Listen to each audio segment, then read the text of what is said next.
सुख चाहते हैं तो जहां सुख नहीं है वहां ढूंढ रहे हैं, इसीलिए आज तक नहीं मिला, सब अशांत है। आपको तो जो जो चीजें चाहिए, जो वस्तुएं, धन संपत्ति, पद की आकांक्षा रखते हैं, तो आपको लगता है अगर ये मिल जाते तो मैं सुखी हो जाता।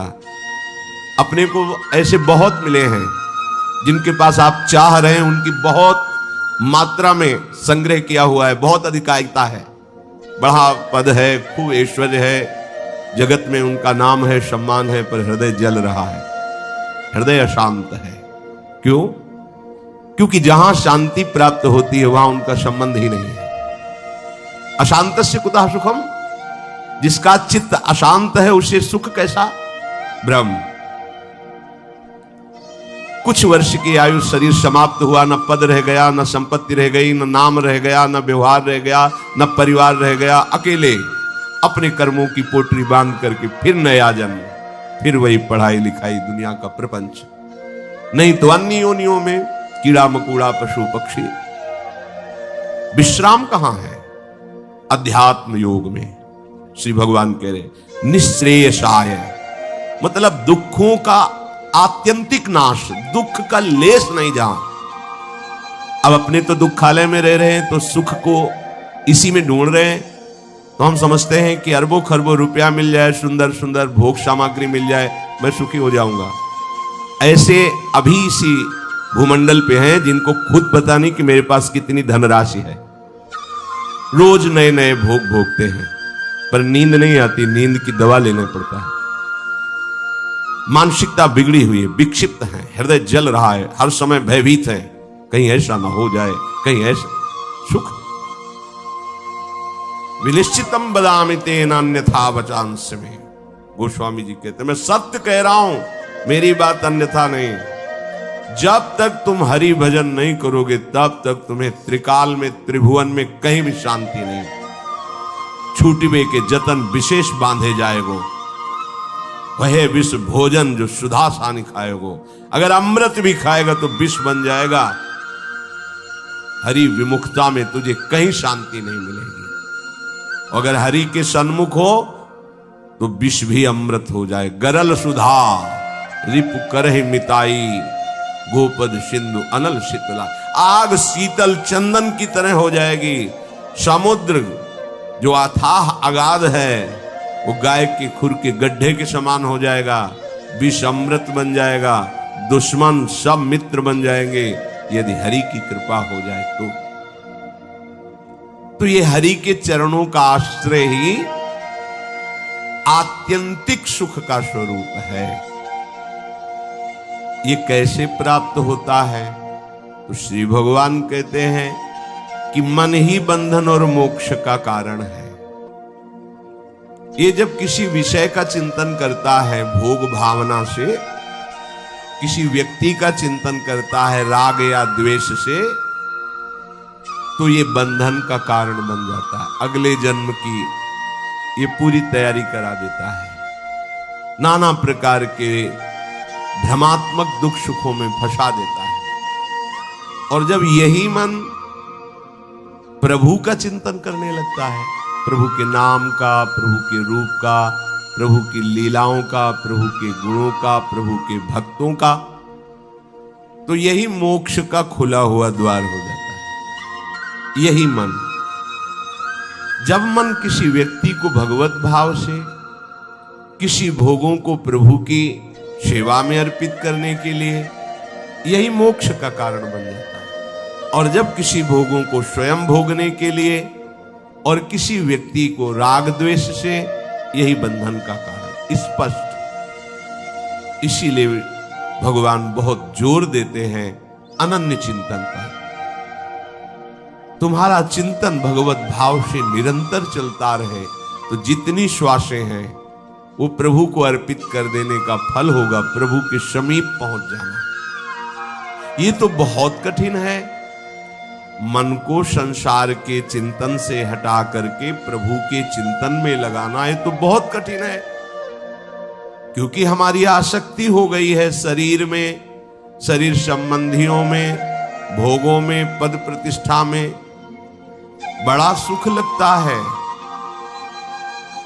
जब हमारा यश, हमारी प्रतिष्ठा, हमारा मान, हमारा ऐश्वर्य, हमारा संबंध ये बहुतायत में दिखाई देता है तो अहंकार को बड़ा सुख मिलता है।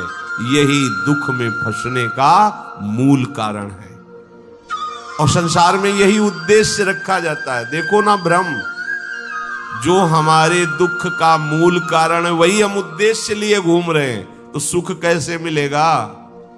धतूरा बोओगे तो विषय खाने को मिलेगा ना, अमृत तो नहीं मिल जाएगा। अगर धतूरे में एक जीवन नष्ट करने की सामर्थ्य है तो मान, प्रतिष्ठा, प्रशंसा, भोग, भावना ये कई जन्म नष्ट करने की सामर्थ्य रखता है। बुद्धि हमारी भ्रमित है, इसलिए हम समझ नहीं पा रहे। विष तो एक जन्म मारता है, विषय देखो ना, जब से सृष्टि हुई आज तक मार ही तो रहा है। मरते मरते थक गए, मरना नहीं मिटा, फिर मरना पड़ेगा। अरे अब तो ऐसा मरो कि अब जन्मना ना पड़े, मृत्यु महोत्सव हो जाए। तो हे प्रभु, ये आसक्ति हमारी हो गई है शरीर में, शरीर संबंधियों में, भोगों में। तो जहां हमारी आसक्ति होती वहीं हमारा मन चित्त चिंतन करता है। और आप कह रहे हैं कि अगर मन चिंतन करे निरंतर प्रभु का तो मुक्त है, जीवन मुक्त है। अभी कैसे हो सकता है ऐसा? तो श्री भगवान ने कहा, प्रसंगमजरम पाशमात्मनः कवयो विदुः स एव साधु सुकृतो मोक्ष द्वारमपावृतम्। खुला हुआ मोक्ष का द्वार खुल गया। क्या? जो तुम्हारी शरीर में आसक्ति है, शरीर के रिश्ते नाते संबंधियों में आसक्ति है, भोगों में आसक्ति है, वही नरक का खुला हुआ द्वार है। कैसे? त्रिविधम नरकस्येदम द्वारम नाशन मात्मनः कामः क्रोधा तथा लोभा तस्मादेत्रयम् त्यजेत। जब तुम शरीर भाव से होते हो तभी तुम्हें काम वेदना सताती है। काम में बाधा पड़ने पर क्रोध का जागरण होता है, क्रोध ही नाश का स्वरूप बन जाता है। क्रोध हमारी स्मृति का नाश करता है, स्मृति से बुद्धि नष्ट हो जाती, बुद्धि नाश ही सर्वनाश हो जाता है। काम, क्रोध और लोभ ये नरक के खुले हुए द्वार है। अगर यही आसक्ति प्रभु के प्रेमी महात्मा के चरणों में हो जाए तो कह रहे हैं मोक्ष द्वारम अपावृतम, खुल गया मोक्ष का द्वार। अब बस केवल प्रवेश करना है, अर्थात उनकी आज्ञा का पालन करना है। जो आसक्ति शरीर में, भोगों में, संबंधियों में है, यदि वो श्री भगवान के प्रेमी महात्मा सदगुरुदेव के चरणों में हो जाए तो मोक्ष का खुला हुआ द्वार है। अजात शत्रुः, अगर एक भी व्यक्ति के प्रति शत्रु भाव रहेगा तो यहां लौट के आना पड़ेगा। एक भी व्यक्ति से आसक्ति हो गई तो लौट के आना पड़ेगा। मृग के बच्चे से हुई मृग बन गए, पुरंजनी से हुई पुरंजनी बन गए। हमारी ऐसी भगवत भावना बढ़े कि पूरी सृष्टि में कोई एक भी शत्रु ना हो। जो तुमसे द्वेष करे उसको प्रणाम करो। यदि भगवत प्राप्ति के मार्ग में बढ़ रहे हो, जो तुमसे ना बोले उससे तुम कभी भी रूठो मत। सामने पड़े तो राधे राधे, श्री हरि। कभी ऐसा नहीं कि ये तो दुष्ट है मैं गाली देता, नहीं नहीं। हमारा प्रभु ही हमारे हृदय को मजबूत करने के लिए ऐसा स्वांग रच रहा है। सच्ची मानना, भगवान अपने भक्त को समर्थ बनाने के लिए लीला करते हैं। वही है, कोई दुष्ट नहीं है। किसकी सामर्थ्य है कि प्रभु के पार्षद को गाली दे दे, प्रभु के पार्षद को पीट दे, प्रभु के पार्षद की अवहेलना कर दे? ये भगवान इसीलिए करवाते हैं कि तुम समर्थ बनो, द्वंद्वों को परास्त करो, ना कि द्वंद्वों से परास्त हो जाओ। तुम मेरे सेवक कहलाकर द्वंद्वों से परास्त हो जाओगे तो ठीक नहीं है। ए भगवान का भक्त, जरा सी बात में देखो विकल हो, नहीं। कोई भी भगवान का प्रेमी महात्मा ऐसा चरित्र नहीं पाया गया कि कभी किसी भी परिस्थिति में व्यथित हो गया है। नहीं, यम ही न व्यथ्यन्ते ते पुरुषम पुरुषर्षभ सम दुखा सुखाधीरम स्वमृतत्वाय कल्पते। जो सुख दुख में समान किसी भी परिस्थिति में हृदय व्यथित नहीं हुआ, हर समय राधा राधा राधा परम पद उसके चरणों में लौटता है, वही परम पद का अधिकारी है। अजात शत्रवहा, तुम्हारा कोई एक भी शत्रु नहीं होना चाहिए, क्योंकि भगवान कहते संतों का एक भी शत्रु नहीं होता। अपना मन ही शत्रु है, कोई और बाहर शत्रु नहीं। जब तक आप अपने मन को प्रभु के चरणों में नहीं लगाते, तब तक ये जाल फैलाता रहता है। एक को मित्र बनाएगा, एक को शत्रु बना लेगा, एक में राग कर लेगा, एक में द्वेष कर लेगा और हमारे नए जन्म की व्यवस्था कर देगा। ये मन ही हमारा शत्रु है जब तक वश में नहीं होता। ये मन ही हमारी दुर्गति का कारण है जब तक ये प्रभु में नहीं लगता। प्रभु में लग जाए, वश में हो जाए, तो इससे बड़ा कोई मित्र नहीं। मन ही श्री कृष्णाकार होकर भगवत साक्षात्कार करा देता है। अजात शत्रुवा, कोई भी एक हमारे द्वेष का पात्र न हो। अद्वेष्टा सर्वभूतानाम, समस्त भूतों में द्वेष रहित, दोष बुद्धि रहित हमारे हृदय की स्थिति होनी चाहिए, क्योंकि संतों की ऐसी होती है। शांताहा, किसी भी परिस्थिति में कोई तुम्हें अशांत न कर पावे, ना अंदर की वृत्ति ना बाहर का व्यक्ति। ऐसी शांति तभी मिलेगी जब चित्त प्रियाजू के चरणों के चिंतन में होगा, उनके नाम के चिंतन में होगा, क्योंकि भगवत प्रेमी महात्मा शांत रहते हैं। शांताहा साधवा साधुभूषण, आप राग द्वेष में विचरेंगे, निंदा स्तुति करेंगे, मान अपमान में सुखी दुखी होंगे, तो अनन्य भक्ति कब धारण करेंगे? अपने को केवल लक्ष्य पर दृष्टि रखनी है। वही सच्चा निशानेबाज है जो केवल लक्ष्य पर दृष्टि रखता है। द्रोणाचार्य जी ने कौरवों पांडवों को धनुर्विद्या की शिक्षा दी। परीक्षा के लिए एक वृक्ष में चिड़िया टांगी और कहा इसकी आंख पर निशाना लगाना है। जो धनुष उठाता और तीर संधान करता, पूछते क्या दिखाई दे रहा है? बोले वृक्ष, डाल, चिड़िया। बोले रख दो धनुष। साहब युधिष्ठिर जी से भी पूछा तो उन्होंने कहा चिड़िया दिखाई दे रही है, फिर आंख दिखाई, रख दो। अर्जुन से कहा क्या दिखाई दे रहा है? बोले गुरुदेव केवल आंख। बोले वेद दे, बस लक्ष्य दिखाई देना चाहिए, तो कुछ भी आपको, कोई भी आपको, कहीं भी आपको परास्त नहीं कर सकता। लक्ष्य श्यामा श्याम, श्यामा श्याम का स्मरण कोई परास्त नहीं कर सकता। लक्ष्य रहित होकर घूमोगे तो सब तुम्हें व्यथित कर देंगे। काम क्रोध लोभ मोह मद मत्सर, ये सब हृदय में ही ये प्रहार करते हैं। बाहर का प्रहार तो कोई भी सह सकता है, लेकिन हृदय के प्रहार को बड़े बड़े वीर नहीं सह पाते। साधक हृदय के प्रहार को सहता है, इसलिए उससे बड़ा कोई वीर नहीं होता। सबसे बड़ा सुभट साधु होता है जो काम क्रोध आदि के वार को हंसते हुए सहकर भगवान की तरफ बढ़ता है। जो विश्व में विश्व विजेता धनुर्विद्या के प्रकांड ज्ञानी, युद्ध क्षेत्र में सदैव विजय प्राप्त करने वाले रहे, वो भी घुटने टेक दिए काम क्रोध के आगे। लेकिन साधु अहंकार रहित होकर पूरे जीवन इनसे युद्ध करता हुआ आगे बढ़ जाता है। इसीलिए सा जयति जयति जग उच्चरे, पूरा संसार ब्रह्मा जी तक उसे नमस्कार करते हैं। ये विजय तभी हो सकती जब लक्ष्य चिंतन में रहे। श्यामा श्याम मयि अनन्येन भावेन भक्तिम कुर्वन्ति दृढ़ाम। अनन्य भाव अपने प्यारी जू के चरणों में दृढ़ाम। कोई भी परिस्थिति या कोई भी प्रलोभन हमें हमारी श्री जी से हटा ना सके, इसे दृढ़ाम कहते हैं। दृढ़ प्राण ही तो जाएंगे, बहुत बार गए हैं, बहुत बार मरा हूं, अब एक बार श्री जी के लिए प्राण समर्पित करता हूं।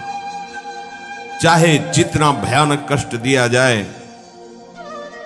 अपनी प्यारी जो से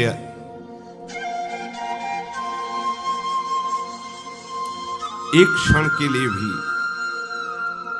वृत्ति नहीं हटा सकता। और चाहे जितना प्रलोभन दिया जाए, यश कीर्ति सम्मान प्रतिष्ठा जय जयकार, एक क्षण के लिए भी प्यारी जू से चित्तवृत्ति नहीं हटे। इसे कहते दृढ़ाम। भारी से भारी अनुकूलता और भारी से भारी प्रतिकूलता जब अपने इष्ट के चिंतन को न रोक पावे तो उसे कहते अनन्य भक्त। अनन्य भक्त बहुत बड़ी दुर्लभ स्थिति है, इससे बढ़कर कोई पद नहीं है, कोई स्थिति नहीं है। और ये वृंदावन नित्य विहार रस, ये रसिक अनन्यों का है। ये रसिक अनन्यों के नरेश श्री हिताचार्य, श्री स्वामी हरदास जी, ये सब सहचरियां प्रकट हुई हैं इस रस को प्रदान करने के लिए। ये तो अनन्यता से ही आता है रस। मत कृते त्यक्त कर्माणस त्यक्त स्वजन बांधवाहा, दो भाव इसके। मेरे लिए सारे सांसारिक कार्य छोड़कर केवल भजन, ये निवृत्ति मार्ग पर विरक्त भाव। और जो भी कर्म कर रहे हैं वो प्रभु को समर्पित करना, एक गृहस्थ प्रवृत्ति मार्ग पर, दोनों को ये करना होगा। मत कृते त्यक्त कर्माणस, मेरे लिए सारे कर्म समर्पित करना, ये गृहस्थ। और मेरे लिए सारे संसार के कर्म छोड़कर एकमात्र केवल प्रियालाल संबंधी चेष्टाएं, यह है विरक्त। नींद खुलने से लेकर सुषुप्ति गाढ़ नींद तक, चेतना से लेकर मृत्यु तक प्रियालाल के सिवा कोई कार्य नहीं करना। अपने शरीर के पोषण का भी कार्य नहीं करना। हमारे शरीर का भरण पोषण प्रियालाल से होगा।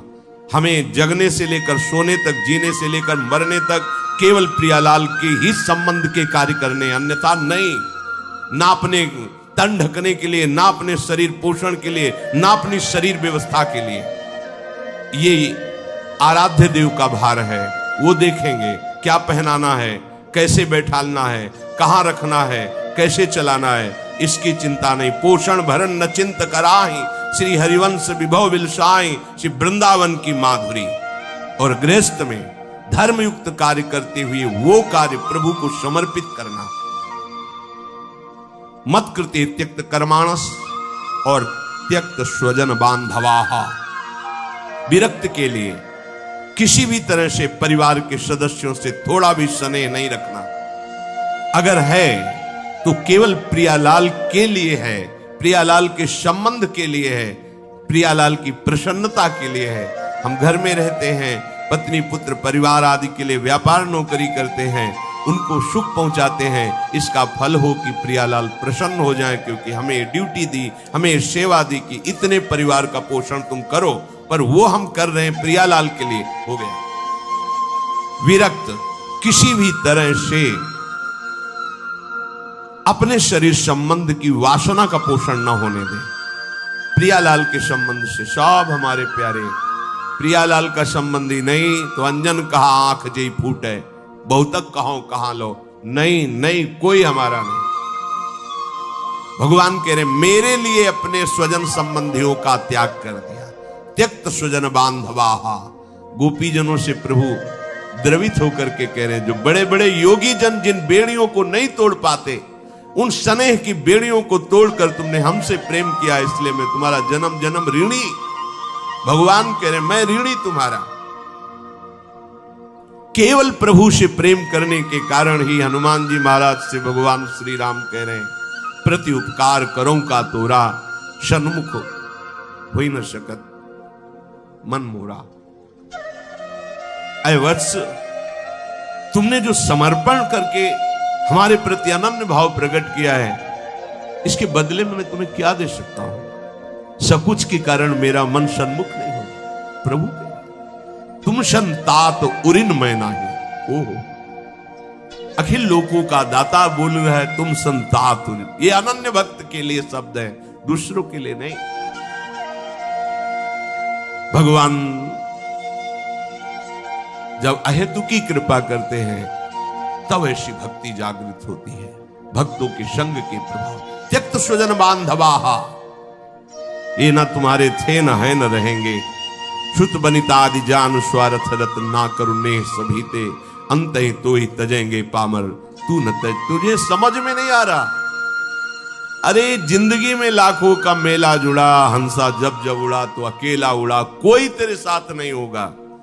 तेरा सच्चा साथी हरि तेरे साथ होगा, पर उस साथी से तो तुमने कभी प्यार ही नहीं किया, कभी उसको सुमिरन ही नहीं किया, तो फिर भोगना पड़ेगा। बहुत बड़ा प्रपंच है ये माया का। त्यक्त स्वजन बांधवा, चाहे गृहस्थ में हो चाहे विरक्त में हो। गृहस्थ में हो तो वो प्रभु के जन है, उनकी सेवा का फल प्रभु की प्रसन्नता।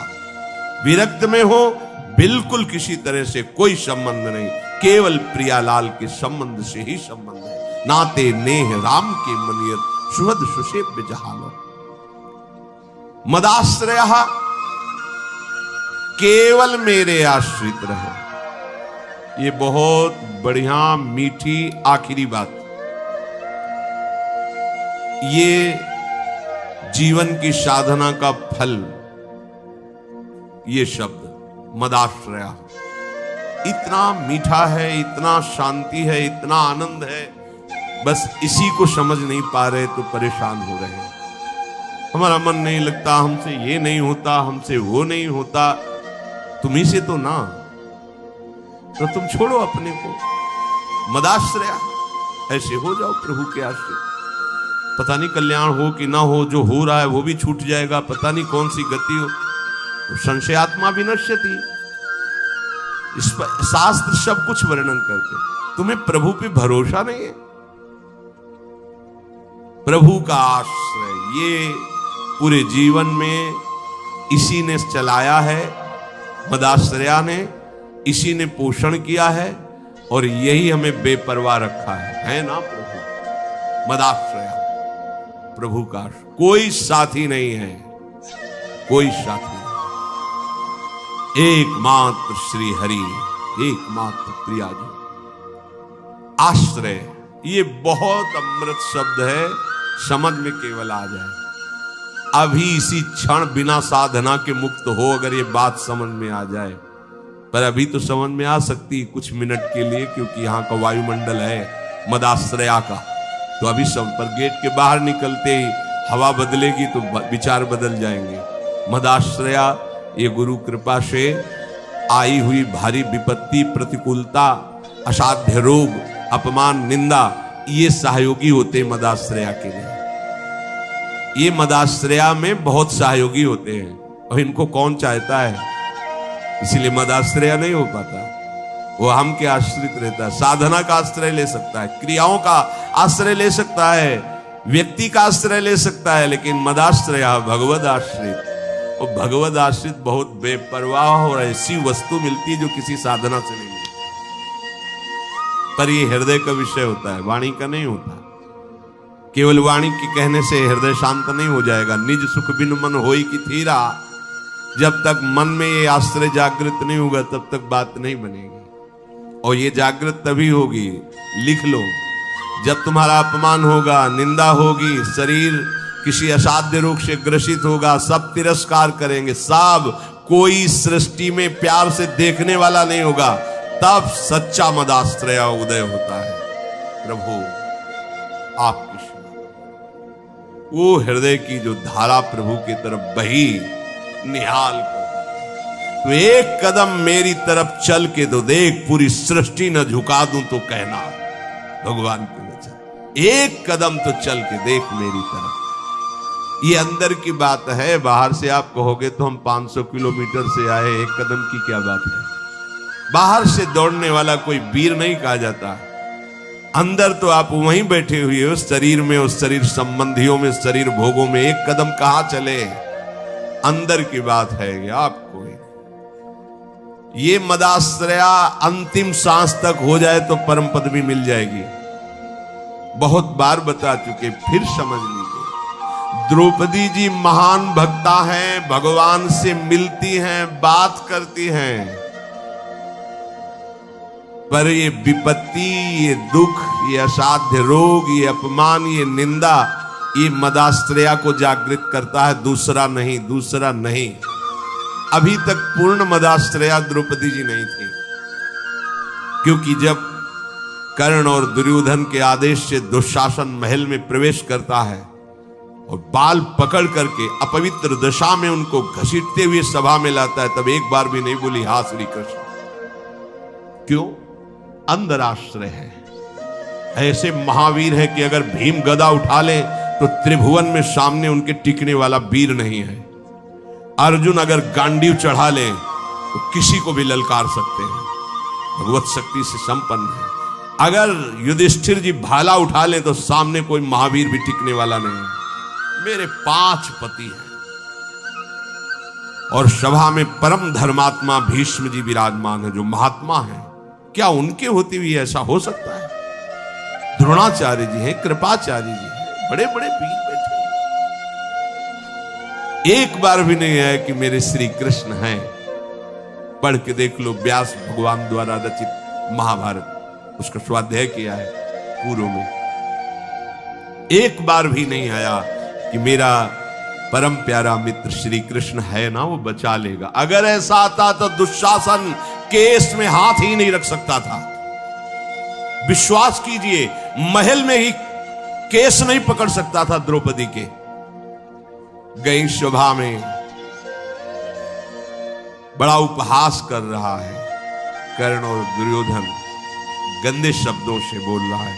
नहीं बोलना चाहिए। ऐसी धर्मात्माओं की सभा में ऐसी महान देवी को ऐसे शब्द नहीं बोलने चाहिए, बड़े अपवित्र शब्द बोले। तब उनकी दृष्टि गई तो 5 पति सर झुकाए बैठे हैं, कोई देख भी नहीं रहा है। कृपाचार्य द्रोणाचार्य सदगुरु हैं, पिता की तरह हैं, कोई नहीं बोल रहा।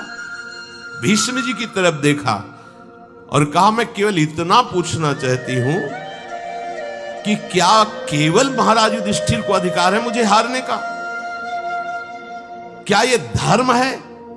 अगर है तो आप केवल बोल दीजिए, मैं सब कुछ सह जाऊंगी। अगर धर्म नहीं तो मैं समर्थ हूं, हर एक को दंड देने में समर्थ हूं।